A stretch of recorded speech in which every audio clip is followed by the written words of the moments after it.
The 2025 NFL season was supposed to be a turning point for the Dallas Cowboys, but instead, it became another chapter of disappointment. From the very beginning, things never truly clicked.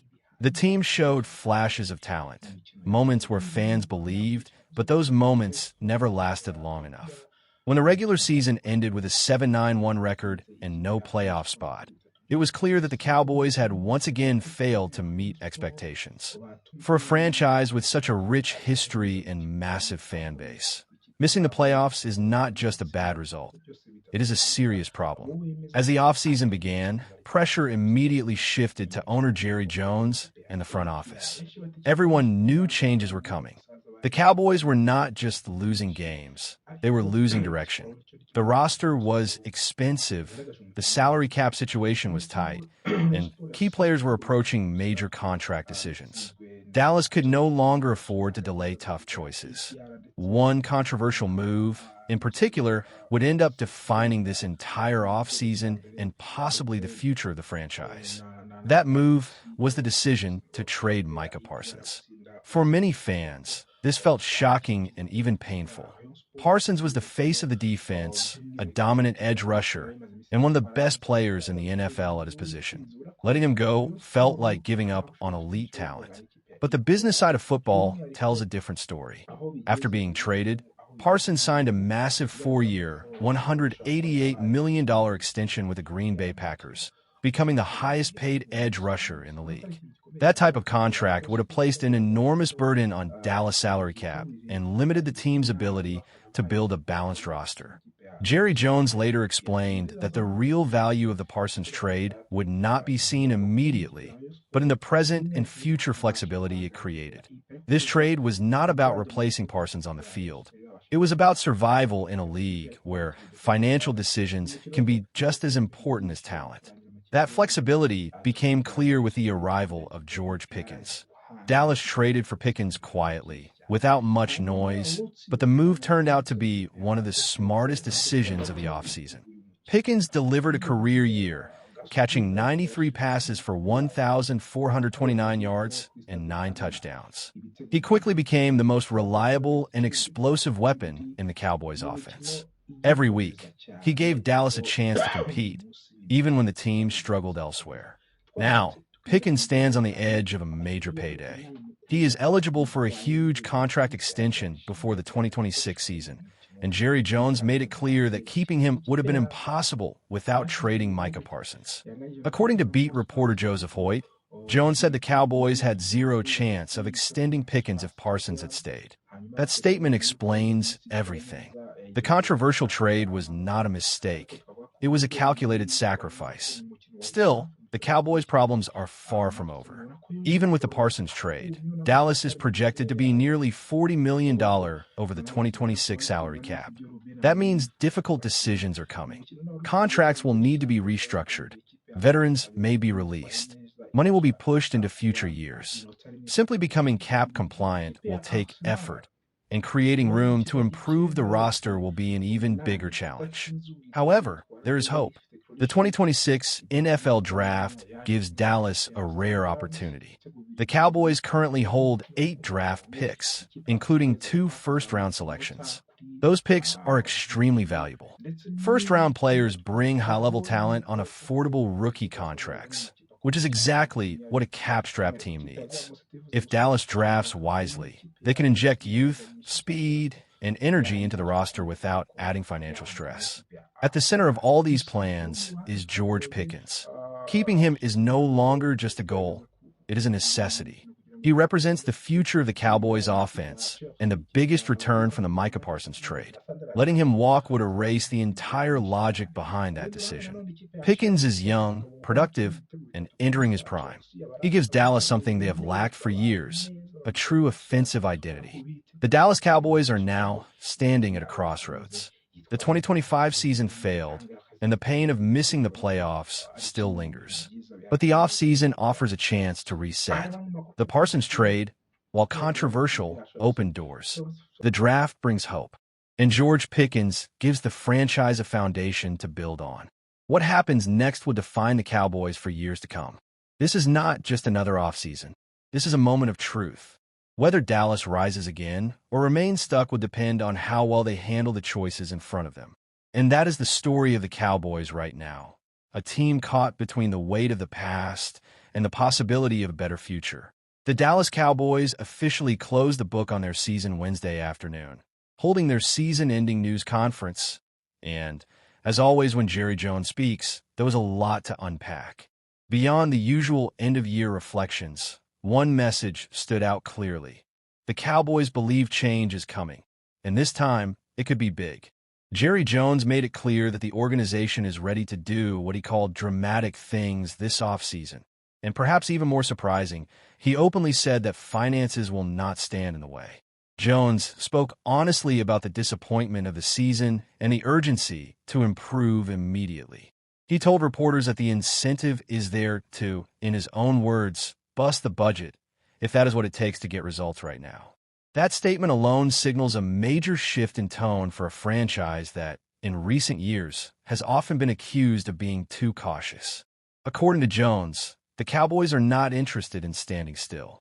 They want to be better, and they are willing to take controversial paths to make that happen. He pointed to the Micah Parsons trade as an example of the kind of bold decision the team is willing to make. That move was not made to save money or avoid competition. As Jones explained, it was done with winning in mind, even if it meant upsetting fans and inviting criticism. He emphasized that moments like this demand difficult choices, and that this offseason could bring more decisions that may not be universally popular but are designed to push the team forward. Perhaps the most eye-catching part of Jones' comments was his insistence that money will not be a limiting factor. He said the Cowboys will do everything possible to keep the team strong, competitive, and entertaining. That kind of language suggests an owner who understands that patience is wearing thin and that fans want action, not promises. It also hints that Dallas may finally be ready to abandon its reputation as a conservative spender. If the Cowboys truly follow through on this approach, the possibilities are significant. According to Cowboys Wire's KD Drummond, Dallas could open up as much as $147 million in salary cap space if they restructure contracts and make the right moves.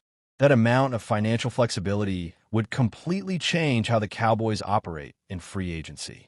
It would allow them to re-sign key players like George Pickens and Javonte Williams, while also aggressively pursuing outside talent to upgrade the roster. Trades could also be part of this new aggressive strategy. Dallas was active on the trade market last year, with mixed results, but that experience may encourage them to explore similar opportunities again. Names like Max Crosby have already been floated by fans and analysts, though for now, it remains speculation. Still, the fact that such discussions even feel possible reflects a shift in how the Cowboys are being perceived. The most encouraging takeaway from all of this is the sense that the organization may have finally recognized its biggest flaw: doing too little for too long. For years, Dallas relied on bargain signings and internal development, hoping that small, low-risk moves would eventually pay off. That approach has not delivered championships, and it appears the Cowboys are ready to try something different. Of course, words are easier than actions. Cowboys fans have heard bold promises before, including talk of going all in, only to see minimal follow-through. That history is why skepticism remains. Still, this moment feels different. The tone is stronger, the language more direct, and the willingness to spend more openly acknowledged. Now, the pressure is on. This offseason will reveal whether Jerry Jones' comments were a genuine turning point or just another offseason storyline. If the Cowboys truly embrace aggression in free agency, the draft, and the trade market, this could be the most important offseason the franchise has had in years. Only time will tell how it all plays out, but one thing is clear: the Cowboys are promising action, and the NFL world will be watching closely to see if they finally deliver. And as the offseason begins, the front office finds itself standing at a crossroads. Changes are already happening, expectations are high, and the pressure to get things right has never been stronger. Today's story, we will take a deep dive into everything shaping the Cowboys offseason so far. We will talk about coaching changes, roster uncertainty, free agency pressure, and most importantly, the future of the running back position. We'll explore why the Cowboys moved on from defensive coordinator Matt Eberflus, what that decision says about the team's direction, and how one major free agent situation could define Dallas' identity going forward. We are not here for hot takes or quick reactions. This is a long-form conversation, a full breakdown meant to give context, clarity, and perspective. By the end of this episode, you'll understand not just what the Cowboys might do, but why these decisions matter so much. The Cowboys enter the offseason under the microscope. The Dallas Cowboys never experience a quiet offseason. Whether the team wins big or falls short, the spotlight is always on them. This year is no different. After a disappointing campaign marked by inconsistency and defensive struggles, Dallas entered the offseason knowing change was inevitable. Fans expected accountability. Analysts demanded answers, and the front office responded quickly. The firing of defensive coordinator Matt Eberflus was the first major domino to fall, and while it may not have shocked anyone, it set the tone for everything that followed. This move was not just about one coach. It was a signal that the Cowboys understand the urgency of the moment and recognize that standing still is not an option. Why Matt Eberflus had to go? Matt Eberflus arrived in Dallas with a reputation as a disciplined defensive mind. Early on, there was hope that his system would bring stability and toughness to a unit that needed both. But as the season unfolded, those hopes faded. The Cowboys' defense struggled in nearly every measurable category. Missed tackles, blown coverages, poor third-down efficiency, and an inability to stop the run became weekly storylines. Opposing offenses seemed to find success far too easily, and the defense failed to complement an offense that often did enough to win games. Even after the mid-season trade for Quinnen Williams, which briefly sparked optimism, the improvement was short-lived. The defense showed flashes, but flashes are not enough in the NFL. Consistency wins games, and Dallas simply did not have it. In the end, Eberflus became the most visible symbol of the defense's failures. Letting him go was less about blame and more about reset. The Cowboys needed a fresh start. Coaching changes and what they reveal about Dallas' strategy. Coaching changes are rarely isolated decisions. They usually reflect a broader organizational philosophy. In this case, the Cowboys' decision to move on from Eberflus suggests that the front office is prioritizing immediate improvement over long-term patience. Dallas is not rebuilding. This is a team that believes it can compete now. With veteran stars, a proven quarterback, and playoff expectations, the margin for error is slim. That reality makes every coaching hire, every roster move, and every contract negotiation critically important. The next defensive coordinator will need to deliver results quickly. There will be no long adjustment period. The Cowboys are in win-now mode, whether they admit it publicly or not. The other major question, the future of Javonte Williams. While coaching changes grab headlines, roster decisions often have a bigger impact on the field. One of the most important questions Dallas faces this offseason is whether they can retain running back Javonte Williams. Williams just completed the best season of his career. He was explosive, reliable, and productive. More importantly, he became a central part of the Cowboys' offensive identity. When Dallas needed tough yards, big plays, or a spark, Williams delivered. That kind of performance does not come cheap. And now, the Cowboys face a familiar problem: how to keep a rising star without breaking the bank. Javonte Williams' breakout season in context. To understand why Williams is so valuable, you have to look beyond raw statistics. His impact went deeper than yards and touchdowns. He gave the offense balance. He forced defenses to respect the run. He opened up play-action opportunities and took pressure off the passing game. Week after week, Williams showed vision, power, and patience. He ran with confidence and urgency, traits that are contagious in a locker room. Teammates fed off his energy, and fans quickly embraced him as a core piece of the offense. That kind of production is exactly what teams look for in free agency. And unfortunately for Dallas, they're not the only team that noticed. The financial reality of free agency. Williams played the 2025 season on a one-year, $3 million deal. That contract now looks like a bargain. With free agency approaching, his market value has skyrocketed. According to projections, Williams could command a multi-year deal worth over $20 million. That is a significant investment, especially for a team already managing multiple large contracts across the roster. This is where tough decisions come in. The Cowboys must weigh Williams' importance against their financial flexibility. Paying him means sacrificing resources elsewhere. Letting him walk means replacing a proven playmaker. Neither option is painless. Why the New York Jets are a serious threat. Analysts believe the New York Jets are one of the strongest contenders to sign Williams. The Jets have cap space, a clear need at running back, and a roster that could benefit greatly from his skill set. A projected 3-year, $20 million deal makes sense from their perspective.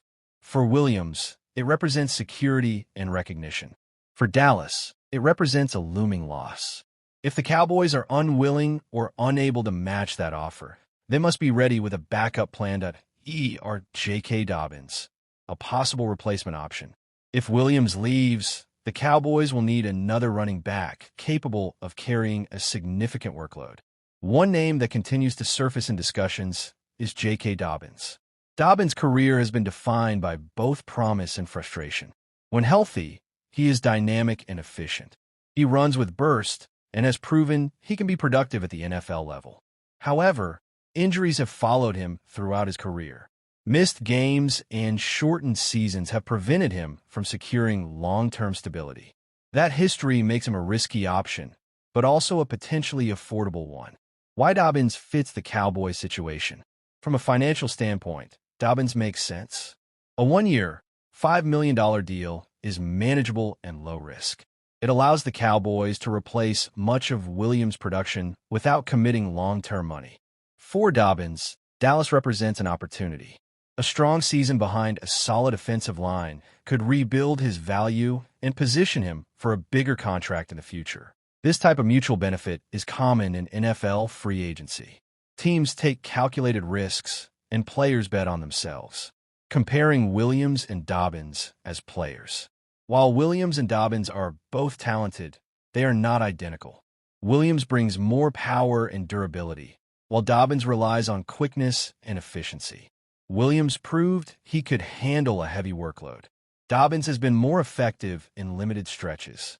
The Cowboys would need to adjust their offensive approach if they make this switch. That adjustment is not impossible, but it requires careful planning and realistic expectations.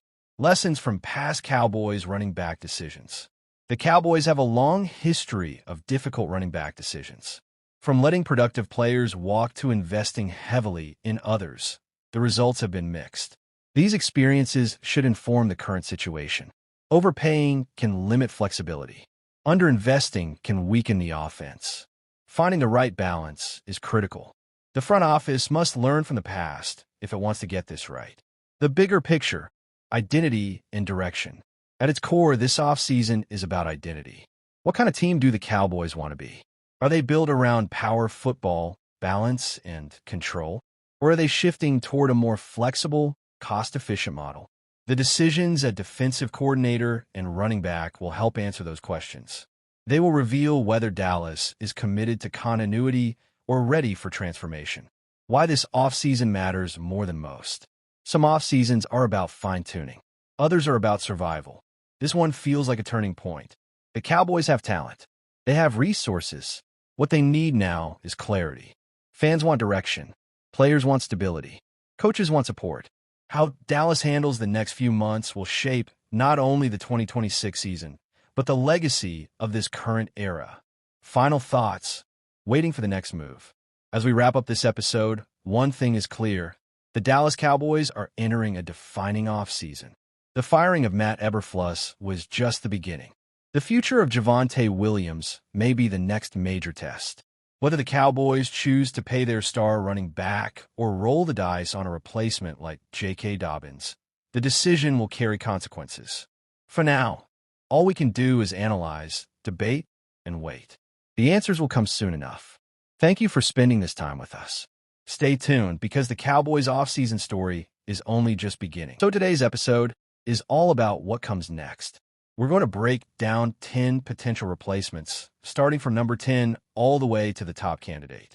We'll talk scheme fit, coaching philosophy, player development, locker room leadership, and, most importantly, how each candidate could change the identity of the Cowboys' defense. This is not hot take analysis. This is a real football conversation. So settle in, because this is a deep one. Why Matt Eberflus was fired. Before we talk replacements, we need context. Matt Eberflus came into Dallas with a reputation built on discipline, effort, and takeaways. His defenses historically emphasized hustle, zone coverage, and forcing turnovers. But over time, cracks began to show. The Cowboys' defense under Eberflus became predictable. Offenses learned how to attack the soft spots in coverage, exploit mismatches in the middle of the field, and neutralize pressure packages. In big games, especially against elite quarterbacks, Dallas struggled to adjust. Missed tackles, communication breakdowns, late-game collapses. When you coach in Dallas, good is not good enough. You're judged on January football, and ultimately, the front office decided it was time to reset. 10. Gus Bradley, 49ers assistant head coach. Let's start at number 10, Gus Bradley. Bradley is one of the most experienced defensive minds in the league. He's a longtime disciple of Pete Carroll, and his defensive philosophy is clear: cover, 3, speed, discipline, and rally to the football. With the 49ers, Bradley has worked in a system that emphasizes defensive line dominance and structured coverage behind it. For Dallas, this would represent a move toward stability rather than innovation. The upside? Veteran leadership, proven systems, clear communication. The downside? Bradley's scheme can feel dated against modern, motion-heavy offenses. Cowboys fans might see fewer creative blitzes and more conservative looks. Bradley would raise the floor, but maybe not the ceiling. At number 9, Clint Hurt. Hurt is a rising name, especially among defensive line coaches. In Philadelphia, he's been instrumental in developing elite trench play. His defenses emphasize physicality, gap discipline, and collapsing the pocket without excessive blitzing. For Dallas, this would be a trenches first hire. Hurt could unlock even more from the Cowboys' pass rush, particularly if the team wants to dominate up front and simplify coverage responsibilities on the back end. However, Hurt has limited experience calling full defenses. He's more projection than certainty. This would be a bet on development over reputation. 8. Jeff Ulbrich, former Falcons DC. Jeff Ulbrich checks a lot of boxes. He's intense. He's respected. He's a former linebacker who understands modern hybrid defenses. Ulbrich's schemes tend to be aggressive, blending pressure with versatile linebacker play. In Dallas, that could translate into more creativity in the front seven and more flexibility against the run. The concern? His previous defenses have been inconsistent, especially against elite quarterbacks. Ulbrich would bring energy and edge, but the question is whether he brings elite adjustments. 7. Aubrey Pleasant, Rams pass game coordinator. This is a fascinating name. Aubrey Pleasant has quietly built one of the strongest reputations in the league for defensive back development. His work with the Rams has emphasized coverage disguises, matchup-based game plans, and situational awareness. For a Cowboys defense that has struggled in coverage during critical moments, Pleasant could be transformative. He represents the modern defensive mind, adaptable, detail-oriented, and player-centric. The risk? Limited experience as a full defensive coordinator. But sometimes the next great coordinator comes from exactly this background. 6. Dennard Wilson, Titans DC. Dennard Wilson brings toughness. His defenses are physical, disciplined, and built to survive in ugly games. In Tennessee, Wilson has leaned on aggressive run fits and coverage accountability. For Dallas, this would signal a shift toward defensive identity over flash. Wilson could help the Cowboys become more reliable in short yardage situations and late-game scenarios. The concern is whether his style maximizes Dallas' speed and athleticism or restricts it. 5. Al Harris, Bears DB coach. Cowboys fans know this name. Al Harris understands the culture, the expectations, and the pressure of Dallas. As a defensive backs coach, he's earned respect for his ability to teach technique and confidence. Promoting Harris would create continuity and locker room buy-in. But the leap from position coach to full defensive coordinator is massive. This would be an emotional hire, not necessarily a strategic one. 4. Fired head coaches. This category matters. Recently fired head coaches often become elite coordinators. They've seen everything. They've failed. They've learned. Dallas could target someone hungry, experienced, and eager to rebuild their reputation. This option offers the highest floor, but depends entirely on who becomes available. 3. Jim Schwartz, Browns DC. Now we're getting serious. Jim Schwartz is one of the most respected defensive coordinators in football. His defenses are aggressive, attacking, and relentless. Schwartz believes in dictating terms. He doesn't wait for offenses to make mistakes. He forces them. In Dallas, Schwartz could unleash the pass rush and simplify reads for the secondary. The concern? His style can be boom or bust. But in a league where pressure wins, Schwartz makes sense. 2. Jim Leonhard, Broncos pass game coordinator. Jim Leonhard is a coach's coach. Elite football IQ, modern schematic understanding, strong communicator. Leonhard blends college innovation with NFL structure. His defenses disguise coverage, adapt weekly, and emphasize situational mastery. For Dallas, this would be a future-focused hire. He could modernize the defense without sacrificing toughness. 1. Brian Flores, Vikings DC. At number 1, and it's not close, Brian Flores. Flores is exactly what Dallas needs. Aggressive, fearless, adaptive. His defenses attack protections, confuse quarterbacks, and punish mistakes. Flores doesn't run one system. He runs game plans. In Dallas, Flores could finally unlock a defense that dominates in January, not just September. The only question is politics, not football. The Cowboys are at a defining moment. This hire will shape their identity for years. Do they play it safe? Do they chase innovation? Or do they go all in for dominance? One thing is certain. This decision will tell us everything about where the Cowboys believe they are as a franchise. Cowboys Nation talking, arguing, and sometimes fighting on the timeline, and that's the mock draft and trade debate. With the Cowboys locked into the number 12 overall pick in the 2026 NFL Draft, the big question isn't just who they'll take, but whether they should stay right where they are, trade up, or trade back.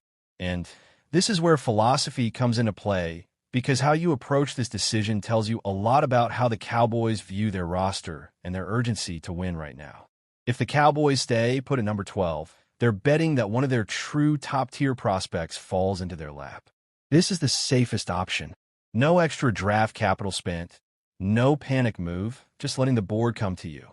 In most mock drafts, this is where players like Arvell Reese, Sonny Styles, Caleb Downs, or one of the top edge rushers could realistically be available. Staying at 12 means trusting your scouting department and trusting that patience will be rewarded.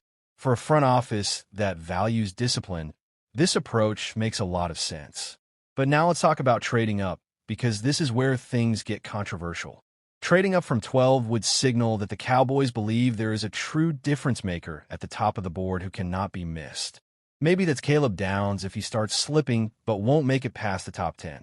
Maybe it's a dominant edge rusher like Reuben Bain Jr., who the Cowboys believe can change games immediately. Trading up costs draft capital, and that's the risk. You're sacrificing future depth for present impact. The question is whether this roster is close enough to justify that kind of move. If the Cowboys trade up, they're essentially saying, we know exactly who we want, and we're not leaving it a chance. That can be powerful, but it can also be dangerous. Miss on that pick, and you've set yourself back not just for one season, but for multiple years. Cowboys fans have seen both sides of this before. Aggressive moves can redefine a team, but they can also haunt you. Now let's flip the script and talk about trading back, because this might actually be the most realistic scenario of all. Trading back from number 12 would mean the Cowboys believe the talent drop-off is minimal and that they can still land a quality starter later in the first round. This approach aligns perfectly with a team that wants more bites at the apple. More picks mean more chances to hit. If Dallas can move back 5 to 8 spots and still land a corner like Mansour Delane, an edge like David Bailey, or a tackle like Spencer Fano, while adding an extra second or third-round pick, that's a win on paper. The risk with trading back is obvious. You might miss out on your guy. If there's one player you truly believe in and he's sitting there at 12, trading back and watching another team take him can be painful. This is where conviction matters. Do the Cowboys have a clear top target, or do they see this draft as a cluster of similarly graded players? That internal board will decide everything. Now, let's put this into a mock draft context. Imagine the top of the draft goes heavy offense early, quarterbacks, offensive tackles, maybe a wide receiver or two. Suddenly, defensive players start sliding. At 12, the Cowboys could be staring at a dream scenario where Caleb Downs or Arvell Reese is still available. In that situation, trading back becomes much harder to justify. You take the player, turn the card, and don't overthink it. On the other hand, imagine a board where the top defensive names are gone, and you're looking at multiple edge rushers, corners, and offensive linemen with similar grades. That's when the phone should be ringing. That's when a trade back makes sense. You accumulate value, stay flexible, and let the draft come to you. This is how smart teams stay competitive year after year. What about offense? That's where the Jeremiah Love debate comes in. Taking a running back at 12 will divide the fan base immediately. Some will argue he's a game changer who elevates the entire offense. Others will say the value simply isn't there. In a trade-back scenario, drafting Love later in the first round suddenly feels more reasonable. Context matters, and draft position changes perception. When you zoom out, the mock draft and trade debate isn't really about one pick. It's about identity. Are the Cowboys a team that plays it safe and trusts development? Are they a team willing to take a big swing for immediate impact? Or are they a team that prioritizes volume and flexibility? Each option tells a different story about how the Cowboys see their window. At number 12, the Cowboys control their destiny more than people realize. They don't have to force anything. They don't have to panic. But they also can't afford to be passive. The best drafts are proactive without being reckless. As draft night approaches, the Cowboys' front office will be judged not just on the player they select, but on the path they chose to get there. Whether they stay, move up, or move back, that decision will echo long after the pick is announced. And for Cowboys Nation, that's what coordinator Matt Eberflus, after just one season in the position, sources told CBS Sports' Jonathan Jones. The Cowboys will now have a fourth different defensive coordinator in as many seasons. Dallas ranked as the NFL's worst scoring defense, allowing 30.1 points per game. That's the second most points per game allowed in the 66-season history of the Cowboys, with only Dallas' inaugural 1960 team that went 0-11-1 being worse. The Cowboys capped off a 7-9-1 season on Sunday with a 34-17 loss in New York against the Giants. Eberflus took ownership and accountability for Dallas' lack of defensive execution on New Year's Day. So naturally, he was held accountable for his unit's results. Ownership and accountability is right with me. Eberflus said, "I'm the defensive coordinator, so it's always that. I take full accountability. We wanted to see more progress during the course of the year. It was just more up and down. It just wasn't linear." It is worth noting Jones did trade away all-pro edge rusher Micah Parsons, the team's best defensive player, to the Green Bay Packers after failed extension talks a week before the 2025 season began. That put Eberflus in a tough spot before the season even began. Obviously, you have an all-pro pass rusher that wins really quick. Parsons, that's certainly going to help any defense if it's Micah, or if it's Myles Garrett, or whoever that might be. But that impact player is always going to help to a certain degree in pass downs and other downs, Eberflus said. Again, you can't look back, right? It is what it is, and then you just focus where you are. Dallas defense was sidetracked by injuries up and down their cornerback position with Darren Bland, foot, ex-Cowboy, Trayvon Diggs, knee/concussion, Siobhan Revel, knee, and Kalen Carson, knee, hamstring. Diggs and Eberflus also clashed about zone versus man coverage usage all year long before Dallas released him after Week 17. I think the start of the year, guys were in and out in terms of we weren't at full force, Eberflus said. And then when we got some guys back, I thought we had a good stretch there. I thought the stretch was pretty good. We started to improve. I know we improved in the run defense and the third down defense. And then from there, we just didn't execute the way we wanted to at certain moments. Certainly some good execution in there at times, but it's got to be better. The additions of three-time Pro Bowl defensive tackle Kenny Clark in the Parsons trade and All-Pro defensive tackle Quinnen Williams in a trade deadline deal with the New York Jets helped the Cowboys improve their run defense. Dallas ranked 29th in run defense in 2024, 137.1 rushing yards per game allowed, and 23rd in 2025, 125.5 rushing yard per game allowed. However, the Cowboys were the NFL's worst passing defense, allowing 251.5 passing yards per game because of a lack of sack production without Parsons, 35 in 2025, tied for the 11th fewest in the league, and disarray in coverage in the secondary. Jones took some accountability for Dallas' defensive woes, saying he understands the team has to acquire better players on all three levels of its defense in order to